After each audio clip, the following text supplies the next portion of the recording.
Paramashivoham Om Nithyananda Paramashivoham Om Nithyananda Paramashivoham Om Nithyananda Paramashivoham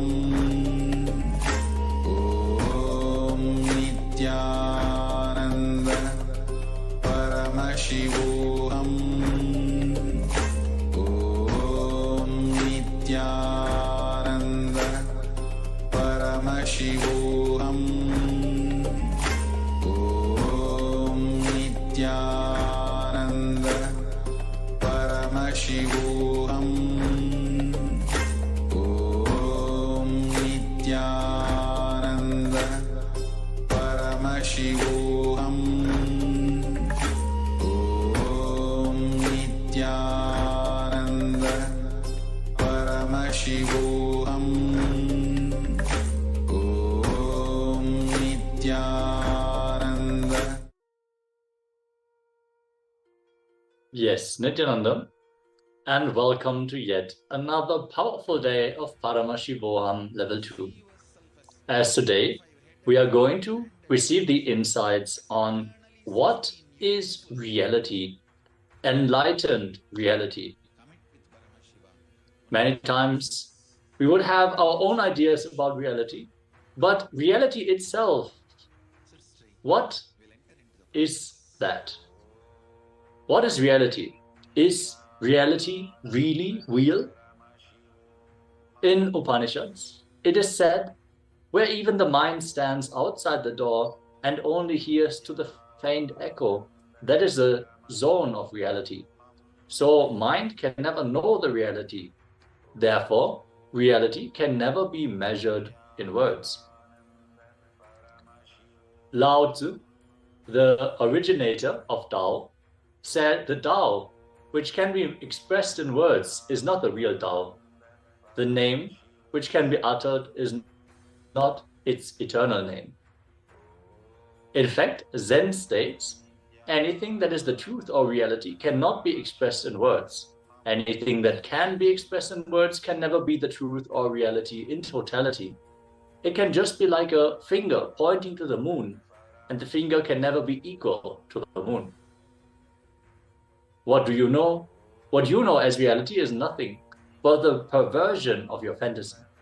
What you know as fantasy is nothing but the perversion of your reality. When you go beyond what you know as reality and fantasy, you see in reality which is enlightened reality. You are not the eyes. The eyes are just an instrument. Many times you can see. Your eyes may be open, but you are not seeing, not registering the scene you are seeing. Just remember, you are seeing through the eyes. If you look through the eyes, suddenly you will see you are witnessing everything. You are not the two holes called eyes.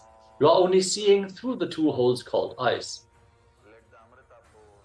A beautiful story. Ashtavakra goes to the palace of Janaka, a great king. The moment Ashtavakra enters Janaka's palace, the whole palace started laughing because Ashtavakra looked ugly with 8 curves in his body. All the ministers and all the people, including Janaka, started laughing, but Ashtavakra did not get hurt. If we are hurt, we are defeated. At any point, if we are hurt, we are defeated. If we become angry, we are defeated. Ashtavakra was not hurt.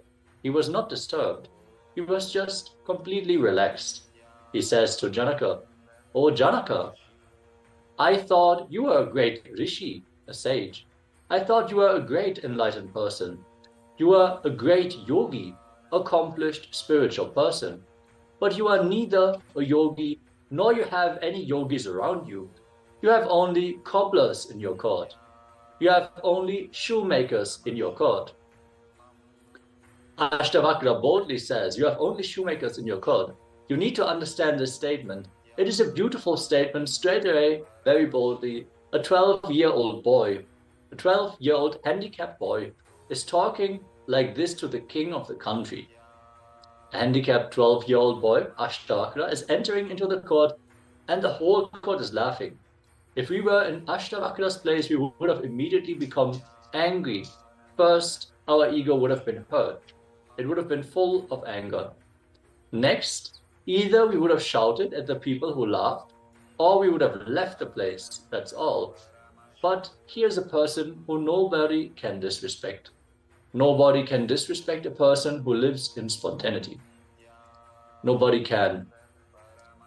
He has got respect for himself. Nobody can give us suffering unless we give our silent permission. Unless we give our silent permission, nobody can disrespect us.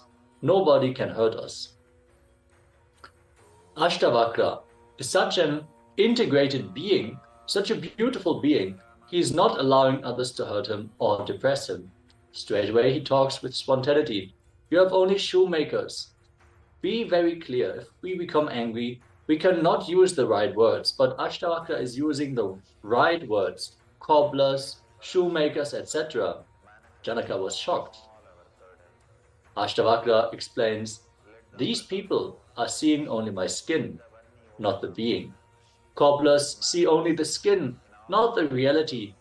When the cobbler sees an animal, he will think only about the skin, not the being. When a tailor sees you, he will only see your dress. He will measure your being only based on the dress you are wearing. When a jeweler sees you, he will first see only the jewelry you are wearing. He will judge you based on the jewelry that you are wearing on your body. He weighs you based on the gold that you are wearing. People look at things only from their angles. They have their own ideas. They have their own imaginations. Ashtavakra says, you have only cobblers around you, people who only see the skin, not the being. My body has got 8 curves, no doubt, but my being is pure, my being is straight. You can't upset a man who lives in spontaneity. You can't stop him, you can't disrespect him. Ashtavakra is a person who lives in spontaneity. He lives completely in the present moment. He can never be disrespected, nor be deluded by the ego. He is not disturbed. He is just clear about his being. And he says clearly, Janaka, you have only cobblers around you. These words really touched Janaka. Janaka understood these words. Janaka is an intelligent person, an intelligent king, a rare politician and a rare being. Being a king and having intelligence is really something unique. Janaka is a king and an intelligent being. He understood the meaning of the words uttered by Ashtavakra. He immediately comes down from the throne, touches the feet of Ashtavakra and says, please forgive me. I understand what you say. And not only that, not only did he ask Ashtavakra to forgive him, but further he puts forth one more statement. Master, O Lord, he calls Ashtavakra as master. O Lord, just from the very words I understood what you spoke was from your experience. King Janaka requested him because Janaka asked whatever Ashtavakra taught become a big help to him. It helped King Janaka to transform his life, to awaken his being, to achieve enlightenment. Only by a grace and compassion of an enlightened master, Ashtavakra, King Janaka could come out of his perception and achieve the ultimate reality. Understand? As Swamiji says, when you surround yourself with 5 drunkards, you're going to become the 6th drunkard. If you surround yourself with 5 addicts, you're going to become the 6th addict. If you surround yourself with 5 enlightened beings, you are going to become the 6th enlightened being. Janaka, the king, in his court only had those people who were superficial, not looking at the being that was standing in front of them. As Ashtavakra pointed out this fact to the king who was indeed interested to follow the spiritual path, immediately got awakened. He got this initiation. He understood that he chose the wrong people to surround himself with, and With this understanding, he immediately surrendered himself at the feet of the enlightened master, which was Ashtavakra. One more beautiful story. One day, early morning, a Zen Buddhist master, an enlightened man, he woke up from the bed. He had thousands of disciples. Suddenly, early morning, as soon as he got up from the bed, he started weeping. He started crying aloud. None of his disciples could understand because he's an enlightened man. He used to wipe the tears of thousands of people, but suddenly he is weeping. Suddenly he is crying. And you don't know what these Zen masters do. They are very famous, popular for their mysterious ways of teaching, for their untraditional ways of teaching. Suddenly, he started crying, weeping, and wailing. None of the disciples could understand. Anyhow, one disciple, who is a chief disciple, he went near him and asked, "Master, why are you crying? Why are you weeping?" He said, "Yesterday night, in my dream, I saw that I have become a butterfly and started flying in our garden." But the disciple could not understand. He said, "Why? It is just a dream. Why are you weeping or crying for that now? Just you dreamt as if you have become a butterfly. What is wrong in it?" "Nothing wrong. It is, after all, a dream. Why do you weep or cry for that?" The next statement you should understand. If you understand this one statement, you will understand the whole teaching or whole class which you are going to see today. He says, "I do not know whether I have dreamt that I have become a butterfly, or that butterfly is dreaming that he has become a master and sitting in front of you." He says, "I do not know whether I have dreamt before or I am dreaming now." Understand?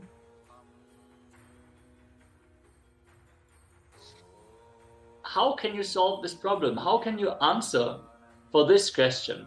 He says, "I do not know whether I dreamt that I've become a butterfly, or that butterfly is dreaming. Now it has become me." Anybody who can answer, any answer, any of you have got the answer, you can be open. You can just come up. If you have your answer to this question, please share it in the chat.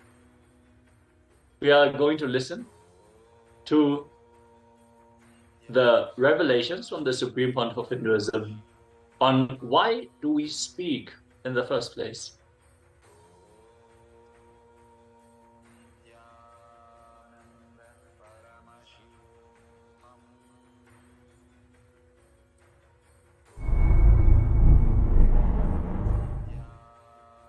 Your whole life is not actually known to you or available to you as you falsely imagine. Listen, if you are in certain space, mood is the fragrance of the space. If you are in love, you will have the friendly mood. If you are in peace, you will have bliss mood. Moods are the fragrance, flavor of space. Your ability to retain your space is only the time available to you as your life. For example, if I can retain my peaceful, joyful space and radiate the mood of ecstasy, bliss for next 2 days, then only the 2 days is the time I have as my life. So, I can only plan for the next 2 days, only that will be successful and strengthening my confidence about me. And after 2 days, then plan for the next 2 days. That is the way you consciously start building you. Your Chidabhasa. source space of consciousness, the time-space continuum, gets built consciously only with space-based sankalpas. You can handle yourself peacefully, joyfully only for next 2 days, as on now, but you try to make the sankalpa for your whole life, dumbo, loose. Then you are naturally bound to fail and strengthen your self-doubt, self-hatred, self-denial. SDHD.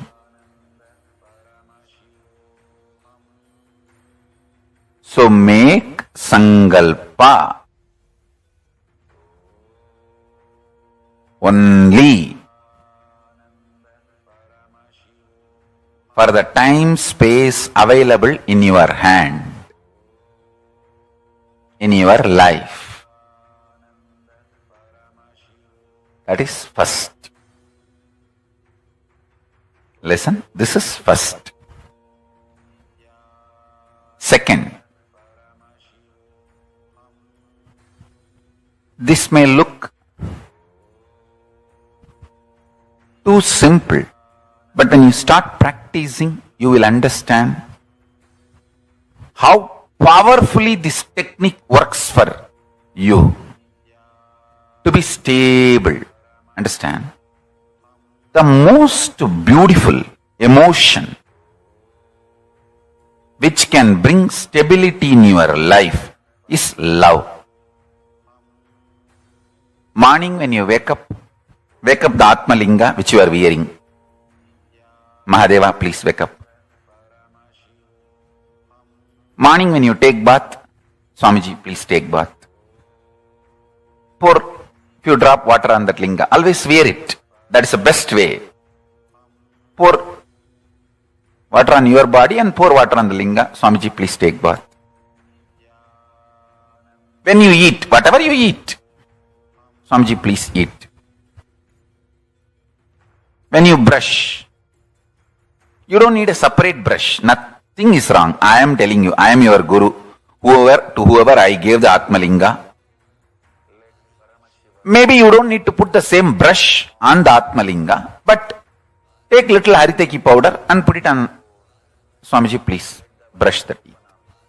Mahadeva, please brush the teeth. Too simple. And when you are falling asleep, tell him, Mahadeva, please sleep.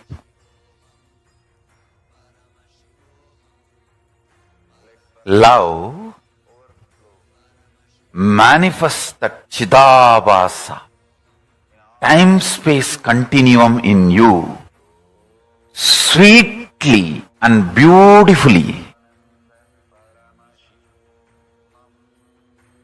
You have a special feast, celebration, anything. Mahadeva, please eat. Show to him and then eat.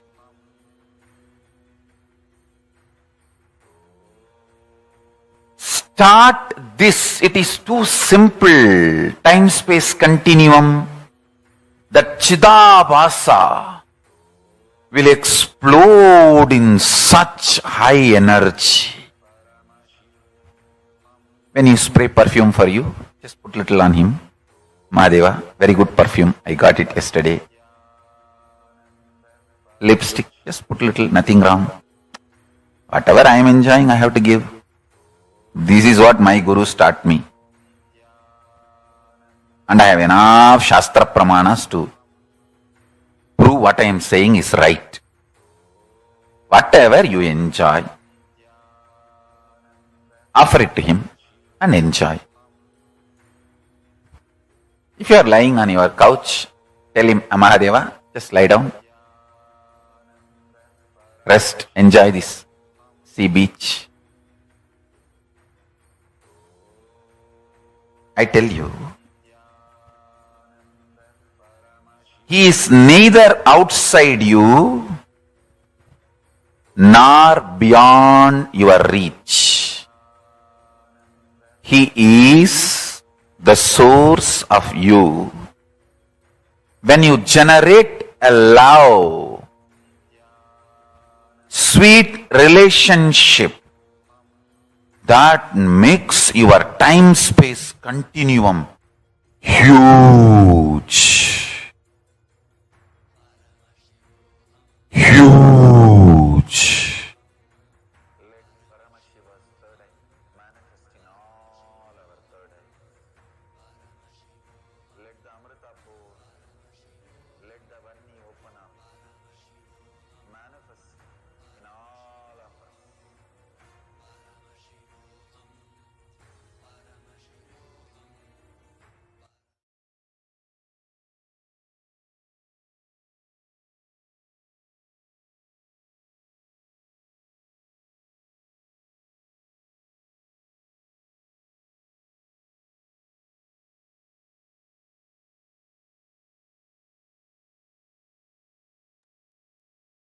Yes, with this, let us now move on to the internalization exercise for this first jnana segment, as we have received the insights on reality.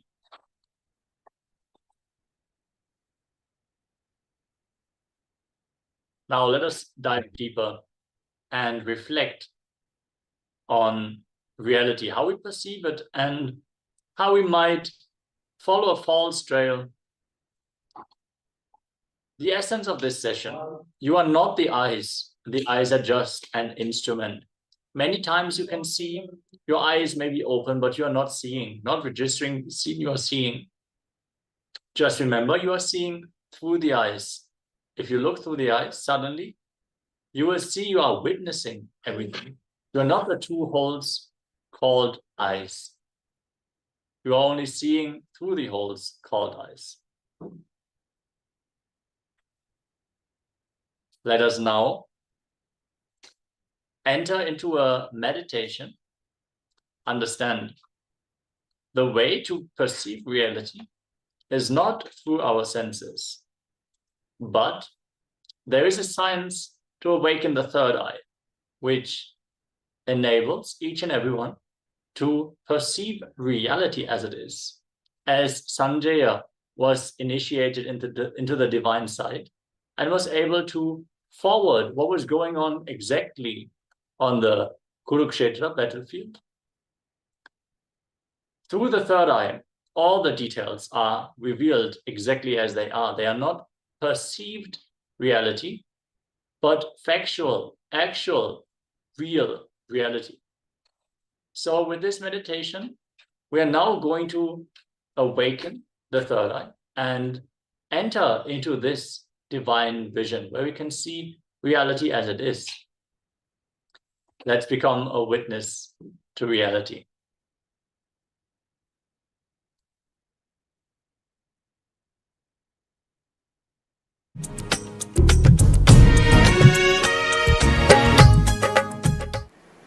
I welcome all of you with my love and respects. Third eye. The techniques I have designed are most safe. To tell you honestly, I have not even designed this technique. I took it from Shaivagamas, Mahadeva's teachings to Devi. I took it from that and organized it. Only the permutation combination is my contribution. Otherwise, the original technique is from Shaivagamas.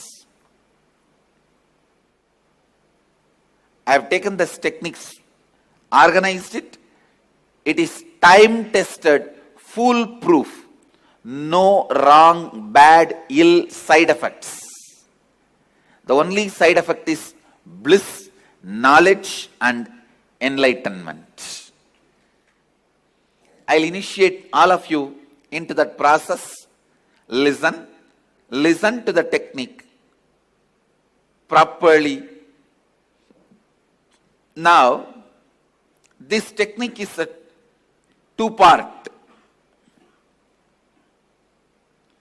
First part, with your open eyes, start visualizing the center of your forehead, means where I have the kumkum, the red dot.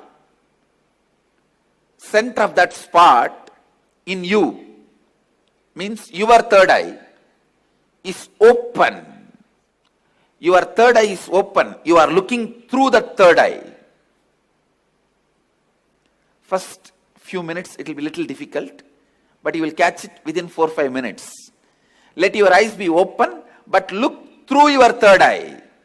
See, visualize, feel you are looking through your third eye. Second step, close your eyes, visualize the intense golden light is entering into your being and functioning on your third eye, actively getting centered on your third eye. Please understand. The first step is visualizing. You are looking through your third eye, and now my third eye photograph will be projected. Look into my third eye. Look through your third eye to my third eye. First step. Second step, close your eyes and visualize intense light. Golden light is entering into your body from above, the sky, entering into your head and getting centered, functioning, active on your third eye. I'll guide you step by step. Now, please keep your eyes open and gaze at my third eye. Visualize you are looking through your third eye.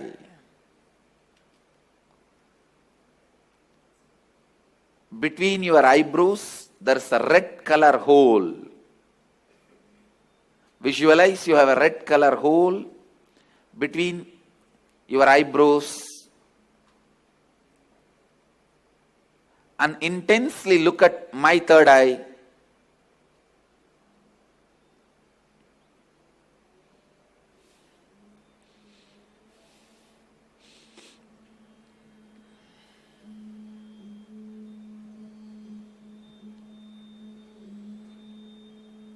Shiva, Shiva, Shiva.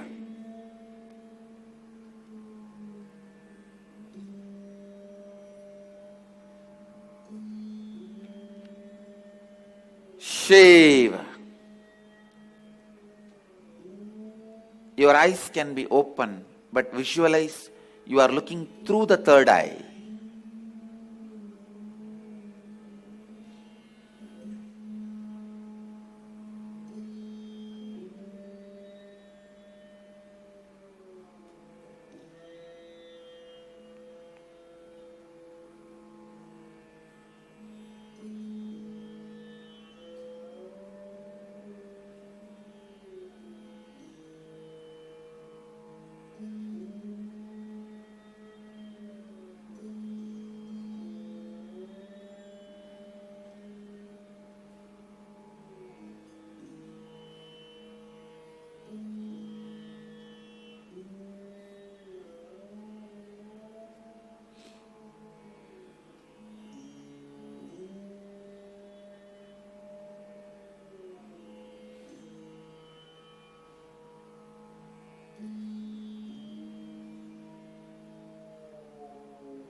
Shiva,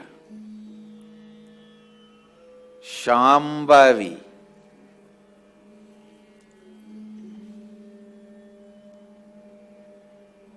Om, Hreem, Kundalini, Kula Kundalini.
Shiva. Now, close your eyes. Visualize the heavy white light, golden light is landing on your head from the cosmos and getting activated and centered on your third eye. Close your eyes and visualize the energy entering through your head and getting activated and centered on your third eye. Shiva. Kundalini, Kula Kundalini, Shambhavi, Shankari, Shiva, Shiva, Shiva, Banashankari, Banashankari.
Om Hreem Sa Ka Ha La Hreem Ha Sa Ka La Hreem Ka Ye Yi Shiva.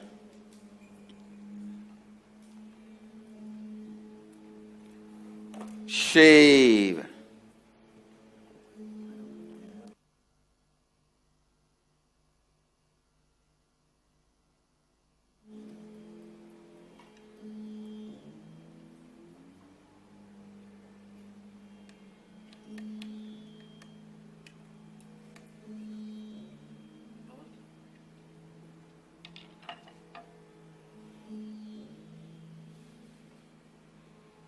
Shiva.